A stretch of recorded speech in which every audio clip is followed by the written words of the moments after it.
memang geram melihat penampilan Romelu Lukaku musim lalu di Chelsea. Lukaku tak ubahnya sebagai Gucci yang dibeli mahal, tapi hanya untuk pajangan saja. Torehan 8 gol di Premier League musim 2021-2022 tidak sepadan dengan biaya pemulangannya yang mencapai 97,5 juta pound sterling. Harusnya Lukaku memiliki gol lebih banyak dari itu. Semestinya Lukaku tidak hanya menjadi seperti batang kayu yang cuma bisa berlari di lini depan Chelsea. Atau bahkan seharusnya Chelsea tidak perlu gegabah mendatangkan Lukaku dengan ongkos yang kelewat mahal. Sekarang The Blues harus merasakan akibatnya. Tidak ada jaminan pemain yang datang bisa menjadi bagus, tak terkecuali Lukaku. Pria kelahiran Antwerpen itu memang tampil dahsyat di Inter dengan torehan 64 gol dalam 2 musim. Ia juga membantu Inter meraih Scudetto untuk pertama kalinya sejak sedekade terakhir. Namun, mantranya itu sirna ketika kembali ke Chelsea. Bisa dikatakan Lukaku telah gagal lagi di Chelsea. Dulu ia dibuang, sekarang ia kembali dibuang ke Inter. Sungguh nasib yang malang.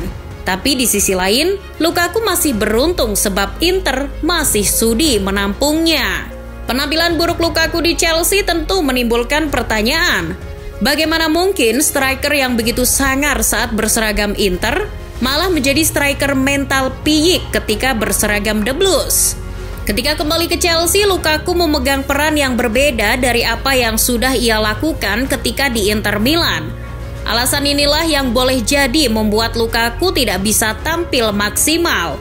Di Inter, Conte yang terbiasa dengan formasi 3-5-2 menempatkan Lukaku di sektor depan, menjalin hubungan dengan Lautaro Martinez. Selama di Inter, Lukaku mendapat dukungan dari Lautaro Martinez. Gaya mainnya pun tidak hanya mencari ruang, tapi oleh Conte, Lukaku diubah sebagai sosok striker yang bergerak secara mobile. Hal itu berbeda ketika ia kembali di Chelsea. Thomas Tuchel memang memiliki skema permainan yang tak jauh berbeda dari Antonio Conte. Dalam artian sama-sama menggunakan pakem 3 back. Namun perbedaan yang mendasar adalah dalam skema menyerang. Tuchel memaksa Lukaku menjadi seorang target man, peran yang sejatinya sudah ditinggalkan oleh Lukaku. Dengan peran itu, tugas Lukaku adalah menguasai bola dengan membelakangi gawang, memastikan bahwa ia bisa mengirimkan umpan ke 2 orang pelari di sisinya. Lantas ia bergerak di ruang kosong untuk menerima lebih banyak umpan dari pemain sayap. Itu terkesan sangat cocok dengan postur tubuh seorang Lukaku. Hanya saja Lukaku sendiri mengakui kalau peran itu tidak ia sukai. Saya tidak pernah bermain seperti itu dan saya membencinya. Kekuatan terbesar saya ketika menghadapi gawang. Saat itulah saya tidak pernah salah membuat pilihan. Perubahan peran Lukaku di tangan pelatih berpaspor Jerman itu membuatnya mendapatkan rapor merah. Segala statistiknya bersama Chelsea musim 2021-2022 tak ada yang baik sama sekali. Apalagi jika dibandingkan dengan rapornya ketika membela Inter di musim sebelumnya. Rata-rata tembakan yang dihasilkan Lukaku ketika di Chelsea, misalnya, hanya 2,3 tembakan. Sementara ketika di Inter, rata-rata shoot Lukaku mencapai 3,0. Selama di Chelsea, sentuhan Lukaku juga menurun. Data yang dihimpun oleh Sky Sports menunjukkan rata-rata sentuhan Lukaku per pertandingan di Chelsea hanya 31,6 sentuhan. Padahal, ketika di Inter rata-rata sentuhan Lukaku bisa mencapai 39,8. Karena sentuhannya juga menurun, kualitas umpannya pun ikutan melorot.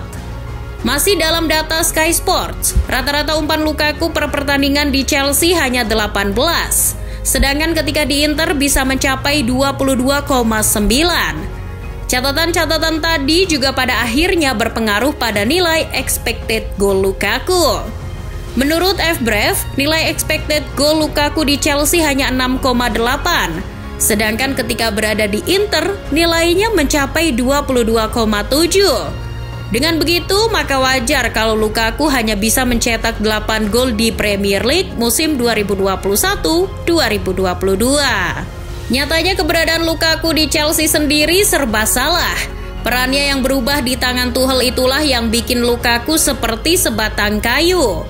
Pergerakannya di lini depan acap kali tidak tepat. Misalnya ketika Chelsea menghadapi Crystal Palace.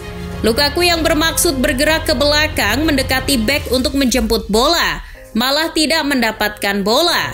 Sebab ketika Rudiger mulai bergerak, Lukaku justru berlari menjauh, membuat Rudiger kehilangan opsi umpan progresif. Alih-alih mengisi ruang yang memungkinkan untuk diberi umpan, Lukaku justru bergerak sebaliknya. Ini bukan sekali saja terjadi, karena Lukaku seringkali bergerak di posisi yang tidak tepat. Lukaku juga jarang bergerak atau berlari untuk mendapat umpan. Yang konyol, ia juga sering berada di antara para bek lawan, yang tentu saja menyulitkan rekan-rekannya memberi umpan. Maka dari itu tidak heran jika rekan-rekannya di Chelsea justru memilih tidak memberi umpan kepada Lukaku. Pergerakannya pun mandek dan ia tidak bisa mencetak gol. Karena itu bahkan Lukaku kalah bersaing dengan pemain lainnya seperti Kai Havertz. Havertz di skuad Thomas Tuchel berkembang sangat cepat. Ia menjelma seorang metronom yang bisa mengobrak-abrik pertahanan lawan. Havertz kadang juga bukan hanya menjadi pelayan, tapi ia juga menjadi sosok yang dilayani rekan-rekannya. Sementara Lukaku kehilangan servis dan chemistry dengan rekan-rekannya di Chelsea. Tatkala pertama kali kembali ke London, sebetulnya Lukaku tampil luar biasa. 3 gol ia cetak di 4 pertandingan pertama The Blues. Hanya saja apes tak bisa ia hindari. Lukaku mengalami cedera cukup parah ketika Chelsea menghadapi Malmo di Liga Champions musim 2021-2022. Lukaku absen 4 pekan. Ketika kembali, striker itu turun dari bangku cadangan untuk memulihkan kebugarannya. Namun apesnya baru 4 pertandingan, Lukaku justru terkena COVID-19. Lukaku harus menepi lagi untuk beberapa pekan. Striker Belgia itu kembali ke Chelsea menghadapi Brighton dan Aston Villa. Akan tetapi semua sudah terlambat. Lukaku gagal menemukan sentuhannya dan tampil sebagaimana kita saksikan. Kehadiran kembali Lukaku tidak mempengaruhi apapun. Penampilan buruk Lukaku di Chelsea barangkali terpengaruh lantaran dirinya tidak bahagia di London.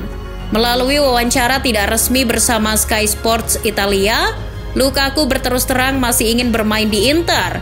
Ia tidak menemukan kebahagiaan ketika di Chelsea. Lukaku juga menemukan dirinya tidak dalam kepercayaan diri yang penuh. Ada banyak momen ketika bermain di Chelsea, Lukaku teringat dulu saat ia bermain di Old Trafford. Kadang-kadang di Chelsea pemain seperti Mason Mount, Pulisic dan Hakim Ziyech bekerja keras untuk memburu bola. Sementara Lukaku di Chelsea seperti kehilangan nalurinya sebagai seorang striker. Ia jarang berlari ke arah bola. Lukaku juga sepertinya sulit sekali untuk mencari ruang yang diperlukan untuk merusak pertahanan lawan. Sepak bola adalah perihal momentum, dan striker memegang kunci untuk memanfaatkan momentum itu dengan kepercayaan dirinya. Akan tetapi, Lukaku, si striker berharga mahal, tidak memiliki kepercayaan diri semacam itu ketika berseragam The Blues.